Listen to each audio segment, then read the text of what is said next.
আচ্ছা, আম ফুরা যাওয়ার আগে জলদি জলদি করে এই আমসত্ত্ব রেসিপিটা বানাইলেন, দেখতে না যতটা লোভনীয়, খাইতে বেশি মজাদার এবং সহজ উপায় কিভাবে ঘরোয়া জিনিস দিয়ে বানাইতে পারবেন আজকে আপনাদের সেটাই দেখাবো। এই রেসিপিটা হইলে সবার ছোট বড় সবার অনেক বেশি পছন্দের জিনিস। আর এই গরমের মধ্যে যদি একটু আমসত্ত্ব হয় তাহলে তো কোনো কথাই নেই। তো ঘরে থাকা সামান্য কিছু উপকরণ দিয়ে এটা বানাতে পারবেন। প্রথমে আমগুলার বিচি ছাড়াইয়া সুন্দর করে ধুইয়া তারপরে আমগুলার মাঝখান থেকে দুই ফাল করে কাটতে নেবেন। করার পরে কলারে লবণ হলুদ মরিচের মধ্যে সিদ্ধ করে নেবেন।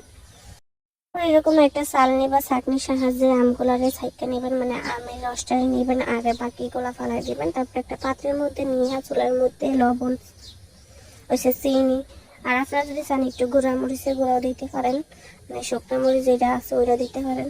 তারপরে একটু ঘন হয়ে আইলে তারপরে একটা কাগজের মধ্যে থালির মধ্যে একটু সামান্য তেল ব্রাশ করে নেবেন। এতে করে যখন আমটারে সত্যটারে উল্টাইবেন তাহলে সহজে উল্টাইতে পারবেন, ভাঙবো না। তারপর 3-4 দিন রোদে দিয়ে শুকাইলে হয়ে যাবে আমসত্ত্ব। তারপর আপনার পছন্দের মতো যে কোনো ভাবে আপনারা ওইটা রেখাইতে নিতে পারেন। আর এটা দেখেন তো কত সহজে বানানো যায়। তো অবশ্যই এটা বাসায় বানিয়ে ট্রাই করবেন, কেমন হয় অবশ্যই আমাকে কমেন্ট করে জানাবেন। আজকের রেসিপিটা আপনাদের কাছে কেমন লাগছে এটা অবশ্যই আপনারা আমাকে কমেন্ট করে জানাবেন। তো আজ এই পর্যন্ত, সবাই ভালো থাকবেন, আল্লাহ হাফেজ।